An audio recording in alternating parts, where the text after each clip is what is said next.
दोस्तों नमस्कार। आज आपका केमिस्ट्री का पेपर कंप्लीट हो चुका है राजस्थान बोर्ड का 27 मार्च को। तो चलिए दोस्तों इस पेपर का सोल्यूशन करते हैं। तो आपके पेपर में क्या क्या क्वेश्चन आए थे सभी क्वेश्चनों का सोल्यूशन करेंगे, तो बने रहे हमारे साथ। तो यहाँ पर देखिए सेक्शन ए में आपके आए थे निम्नलिखित प्रश्नों के दिए गए सही विकल्प का चयन कीजिए। जिसमें पहला क्वेश्चन आपका आया था यहाँ पर मैं दिखा देता हूँ थोड़ा PDF को सेट करके, ठीक है। तो यहाँ पर देखिए पहला क्वेश्चन आपका था डैनियल सेल में Zn2+ व Cu2+ आयनों की सांद्रता की इकाई 1 मोल डेसीमीटर -3 हो तो विद्युत विभव का मान होगा। तो दोस्तों इसका आंसर हमारे पास में हो जाएगा ऑप्शन नंबर बी, बिल्कुल सही हो जाएगा 1.10 वोल्ट, ठीक है। ये इसका बिल्कुल सही आंसर हो जाएगा। क्वेश्चन नंबर नेक्स्ट की ओर चलते हैं। क्वेश्चन नंबर 2 हमारे पास में क्या आया था। क्वेश्चन नंबर 2 देखिए अब, व्यंजक के 23.03 ये कोटि की अभिक्रिया का समाकलित वेग समीकरण है। तो क्वेश्चन नंबर 2 का आंसर हमारे पास में क्या आएगा, ऑप्शन नंबर बी बिल्कुल सही हो जाएगा, प्रथम कोटि की अभिक्रिया। ओके, ऑप्शन नंबर दूसरा इसका बिल्कुल सही आंसर हो जाएगा। क्वेश्चन नंबर 3 देखिए, क्वेश्चन नंबर 3 यहाँ पर देखिए, समय के किसी क्षण पर वेग को व्यक्त करने के लिए खाली स्थान ज्ञात किया जाता है। तो क्या ज्ञात किया जाता है, तो तीसरे का ऑप्शन नंबर बी बिल्कुल सही हो जाएगा, तात्क्षणिक वेग, ठीक है। जिसने तात्क्षणिक वेग क्या है उसका बिल्कुल सही आंसर है। क्वेश्चन नंबर 4 की ओर देखिए। क्वेश्चन नंबर 4 हमारे पास में था कोलाइडी एंटीमनी का उपयोग किस रोग के इलाज में किया जाता है। तो इसके नेत्र के इलाज में किया जाता है। तो नेत्र हमारे पास में हो जाएगा कालाजार, ऑप्शन नंबर ए बिल्कुल इसका सही हो जाएगा। क्वेश्चन नंबर नेक्स्ट देखिए। क्वेश्चन नंबर 5 हमारे पास में क्या था, कैलमाइन ऐसक है। तो कैलमाइन ऐसक कौन सा होता है, तो Zn इसका बिल्कुल सही आंसर हो जाएगा, ऑप्शन नंबर ड इसका बिल्कुल सही है। क्वेश्चन नंबर नेक्स्ट देखिए। क्वेश्चन नंबर 6 हमारे पास में क्या था, द्वितंतुर लिगेंड है। तो दोस्तों ये क्वेश्चन मैंने आपको पहले भी बताया था ये आने वाला है और यही क्वेश्चन आया है। और तो चलिए दोस्तों क्वेश्चन नंबर 6 का आंसर बताते हैं। क्वेश्चन नंबर 6 का आंसर हमारे पास में हो जाएगा ऑप्शन नंबर ए, C2O4 2-, ठीक है। ये इसका बिल्कुल सही आंसर हो जाएगा। क्वेश्चन नंबर नेक्स्ट की ओर चलते हैं जो कि आपका 7वां क्वेश्चन था। यहाँ पर देखिए CF2Cl2 का फ्रियोन पत्ती का नाम है। तो फ्रियोन पत्ती का नाम क्या होगा, क्वेश्चन नंबर 7 का आंसर हो जाएगा ऑप्शन नंबर बी, फ्रियोन 12, ठीक है। फ्रियोन 12 इसका बिल्कुल सही आंसर हो जाएगा। क्वेश्चन नंबर नेक्स्ट की ओर चलते हैं। क्वेश्चन नंबर हमारे पास में यहाँ पर 8वां देखिए। 8वां क्वेश्चन था क्यूमीन से फिनोल प्राप्त करने की अभिक्रिया ये क्या है, उपोत्पाद है। तो क्वेश्चन नंबर 8 का आंसर हमारे पास में हो जाएगा ऑप्शन नंबर द, एसीटोन। जिसने भी एसीटोन किया है उसका बिल्कुल सही आंसर हो जाएगा, ठीक है। क्वेश्चन नंबर नेक्स्ट चलिए। क्वेश्चन नंबर 9 देखिए, नाइट्रोजनी क्षारक DNA में नहीं पाया जाता है। तो ये थोड़ा बायोलॉजी का टाइप का क्वेश्चन है, ठीक है। तो क्वेश्चन नंबर 9 का आंसर हमारे पास में हो जाएगा यूरेसिल। यूरेसिल इसका बिल्कुल सही आंसर हो जाएगा। जिसने भी यूरेसिल किया है उसका बिल्कुल सही है। किसने किया है कमेंट करके जरूर बताइए, और यहाँ तक किस के कितने सही है वो भी हमें कमेंट करके जरूर बताइए, ठीक है। क्वेश्चन नंबर 2 देखिए, रिक्त स्थानों की पूर्ति कीजिए। जिसमें पहला क्वेश्चन आया था आपका, जब मिलाया गया पदार्थ अभिक्रिया की दर को कम करता है तो उत्प्रेरक के स्थान पर खाली स्थान कहते हैं। तो इसमें क्या आएगा, इसमें आ जाएगा आपका उत्प्रेरक विष, ठीक है। एक बार लिख देता हूँ मैं आपको यहाँ पर, उत्प्रेरक विष इसका बिल्कुल सही आंसर हो जाएगा, ठीक है। क्वेश्चन नंबर नेक्स्ट की ओर चलते हैं। क्वेश्चन नंबर दूसरा हमारे पास में खाली स्थान था, अणुक स्पीसीज का किसी ठोस या द्रव की स्थूल की अपेक्षा पृष्ठ पर संचित होना खाली स्थान कहलाता है। तो क्वेश्चन नंबर 2 का हमारे पास में आंसर हो जाएगा अधिशोषण, इसका बिल्कुल सही आंसर हो जाएगा, ठीक है। अधिशोषण इसका बिल्कुल सही आंसर हो जाएगा। क्वेश्चन नंबर नेक्स्ट की ओर चलते हैं। तीसरा था हमारे पास में, विलियमसन संश्लेषण में खालिस्तान की सोडियम एल्कोक्साइड के साथ अभिक्रिया की डाई एल्किल ईथर बनता है। तो क्वेश्चन नंबर 3 का हमारे पास में हो जाएगा, दूसरे का तीसरा है ना, तो इसका आंसर हो जाएगा एल्किल हैलाइड। एल्किल हैलाइड इसका बिल्कुल सही आंसर हो जाएगा। जिसने भी एल्किल हैलाइड किया है बिल्कुल सही है। और यहाँ पर देखिए क्वेश्चन नंबर 4 देखिए। क्वेश्चन नंबर 4 हमारे पास है, खालिस्तान का जलीय विलयन फेलिंग विलयन ए कहलाता है। तो इसका आंसर हो जाएगा COSO4, ठीक है। दोबारा से लिख देता हूँ COSO4, ये इसका आंसर बिल्कुल सही हो जाएगा, ठीक है। क्वेश्चन नंबर नेक्स्ट देखिए। क्वेश्चन नंबर तीसरा हमारे पास में था अति लघुतरात्मक प्रश्न, जिसमें दिया गया प्राकृतिक एवं कृत्रिम नाभिकीय 6 की कोटि लिखिए।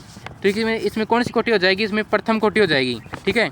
प्रथम कोटि हो जाएगी मेरे हिसाब से। आपने क्या किया है, थोड़ा कन्फ्यूजन है इसमें, आप बताइए मुझे आपने क्या किया है, ठीक है। मेरे हिसाब से प्रथम कोटि की होगी इसकी। क्वेश्चन नंबर 2 देखिए। क्वेश्चन नंबर 2 क्या था, यूरिया का अमोनिया एवं कार्बन डाइऑक्साइड में अपघटन का प्रयुक्त एंजाइम का नाम लिखिए।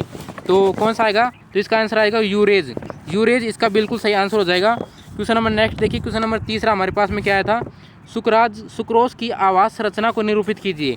तो चलिए सुक्रोज की आवास रचना हम बनाते हैं। तो यहाँ पर देखिए 1 मिनट में बना देता हूँ सुक्रोज की आवास रचना। तो यहाँ पर देखिए सबसे पहले तो हम बनाएंगे देखिए C12, उसके बाद में H22O11 + H2O, ठीक है। उसके बाद में इसके आगे एक लाइन खींचेंगे, यहाँ पर आ नहीं रहा है तो मैं यहाँ पर लिख देता हूँ। देखिए इसमें लिखेंगे तनु अमल, ठीक है। तनु अमल इसमें लिखेंगे और इसके नीचे लिखेंगे लैक्टोज, ठीक है, लैक्टोज इसके नीचे लिखेंगे और बराबर में लिखेंगे, बराबर नहीं है ये ऐसे तीर का निशान है, C6H12O6, ठीक है। और इसके बाद हम प्लस में लिखेंगे, तो प्लस में आगे जगह नहीं है तो मैं नीचे लिख देता हूँ C6H12O6। जिसने भी ऐसा किया है उसका बिल्कुल सही है, ठीक है। अब आप कहोगे इसके बाद में और भी है, ये इसकी आवाज़ संरचना नहीं है, ये केवल समझने के लिए है। अब बनाते हैं हम आवाज़ संरचना। जिसने वो किया है उसका भी उसको आधा नंबर मिलेगा, और नहीं किया है तो कोई दिक्कत नहीं है, ये करना था आपको। ऐसा चित्र बनाएंगे हम, इसमें यहाँ पर 0, यहाँ पर फिर ऐसे अणु की संरचना बनाएंगे, ठीक है। यहाँ पर OH H और फिर यहाँ पर OH और यहाँ पर H, यहाँ पर आ जाएगा आपका C2OH, ठीक है, C2OH CH2OH। एक बार मैं मिटा देता हूँ एक बार इसको CH2OH, ठीक है। यहाँ पर ये हो जाएगा और यहाँ पर आपका हो जाएगा हाइड्रोजन H, यहाँ पर हो जाएगा ग्लाइकोपिडिक अम्ल, ग्लाइकोपिडिक अम्ल इसका यहाँ पर हो जाएगा, ठीक है, ग्लाइकोपिडिक अम्ल। और यहाँ पर 1 मिनट, यहाँ पर बीच में आपका वो आएगा 0 आएगा, वो आएगा, ठीक है, बंद आएगा आपका, ठीक है। बंद के आने के बाद में यहाँ पर आने के बाद में यहाँ पर ऐसा कुछ बनाएंगे, यहाँ पर आएगा OH और फिर इसके आगे आएगा H और फिर यहाँ पर आएगा बंद और फिर यहाँ पर फिर लगाएंगे हम H, ठीक है, और यहाँ पर लगाएंगे CH2OH, ठीक है। तो ये इसकी आवाज़ संरचना हो जाएगी। आपके टीचर ने कैसा लिखा है, अगर आपने उस हिसाब से किया है वो भी सही है और ये भी सही है, ठीक है। क्वेश्चन नंबर नेक्स्ट की ओर चलते हैं। क्वेश्चन नंबर नेक्स्ट हमारे पास में क्या आया था, क्वेश्चन नंबर 5 देखिए, 1 मिनट में दिखा देता हूँ। क्वेश्चन नंबर 5 क्या था, विद्युत अपवहन का नामांकित चित्र लिखिए। तो विद्युत अपवहन का नामांकित चित्र मैं बना देता हूँ, यहाँ पर देखिए।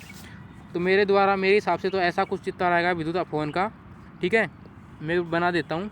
यहाँ पर देखिए, इसमें बना देते हैं हम, ठीक है। तो यहाँ पर इसमें जल भर देते हैं, ठीक है, ये इसमें जल भर दिया गया। तो यहाँ पर ये हो गया जल और ऊपर वाला क्या हो गया, इसमें भरा हुआ है जो हो गया आपका, 1 मिनट, ये हो गया आपका अशुद्ध जल, ठीक है, अशुद्ध जल, ये आपका अशुद्ध जल हो गया, ठीक है।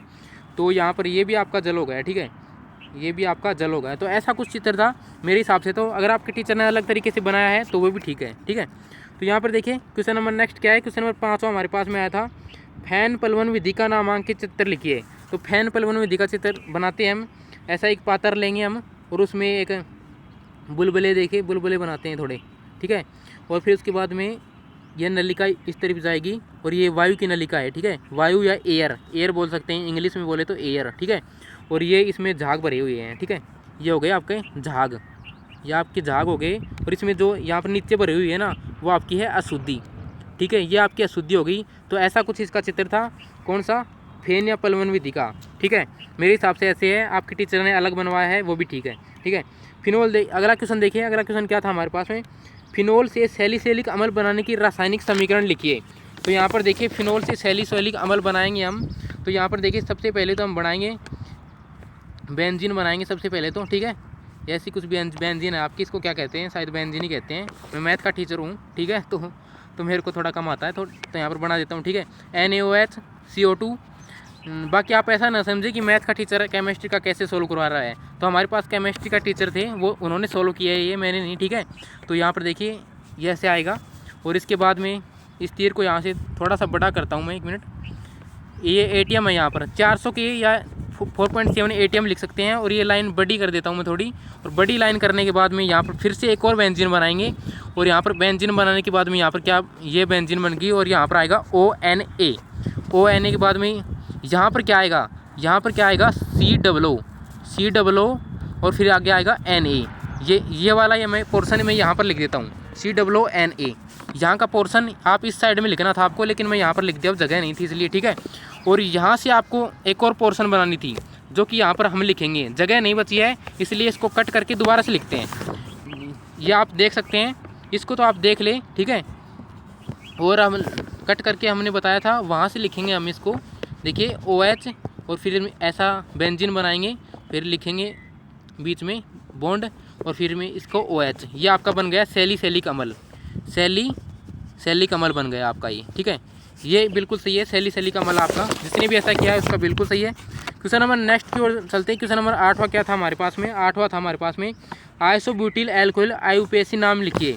तो इसका IUPAC नाम लिखेंगे तो इसका क्या हो जाएगा, देखिए आइसोब्यूटिल है तो इसका क्या हो जाएगा, देखिए इसका हो जाएगा प्रोपेन, फिर इसके आगे आएगा 2 ओल, प्रोपेन 2 ओल, इसका बिल्कुल सही आंसर हो जाएगा। जिसने भी प्रोपेन 2 ओल किया है उसका बिल्कुल सही है। क्वेश्चन नंबर नेक्स्ट देखिए, क्वेश्चन नंबर 8वां था आपका, बेंजीन डाइओजेनियम क्लोराइड का रासायनिक सूत्र लिखिए। तो इसका रासायनिक सूत्र क्या होता है, इसका रासायनिक सूत्र होता है C6H5ClN2, ये इसका रासायनिक सूत्र होता है। जिसने ये किया है उसका बिल्कुल सही है। बाकी जिसने चित्र के माध्यम से किया है, चित्र के माध्यम से मैं बताता हूँ, चित्र के माध्यम से जिसने ऐसा बेंजीन बनाया है, जैसे कि मैं बेंजीन बनाता हूँ, ये जिसने बेंजीन बनाया है ऊपर लिखा है N2+ और क्या है ये Cl-, N2+ और Cl-, जिसने भी ऐसा लिखा है उसका बिल्कुल सही है। ठीक है, यहाँ पर देख सकते हैं जिसने ये किया है उसका भी सही है और जिसने चित्र के माध्यम से ऐसा किया है उसका भी सही है। ठीक है, क्वेश्चन नंबर नेक्स्ट की ओर चलते हैं, जो कि आपका खंड ब था।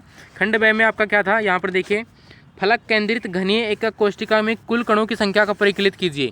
तो कुल कणों की संख्या को हमें परिकलित करना है फलक केंद्रित एकक कोष्टिका में। ठीक है, तो यहाँ पर देखिए इसको क्या करेंगे, इसका आंसर आपने क्या किया है कमेंट करके जरूर बताएं। मेरे हिसाब से इसका आंसर 4 होगा। चलिए इसका सॉल्यूशन करते हैं। इसको करेंगे कोणों की संख्या 1/8 × 8 + 1/6 1/2 × 6। ठीक है, तो इसको हल करेंगे, 8 से 8 कट गया तो यहाँ पर क्या है 2 × 3 = 6 और 3 × 1 क्या होगा आपका 4। ठीक है, ये इसका बिल्कुल सही आंसर हो जाएगा। ठीक है, यह आपका इसका बिल्कुल सही आंसर हो जाएगा।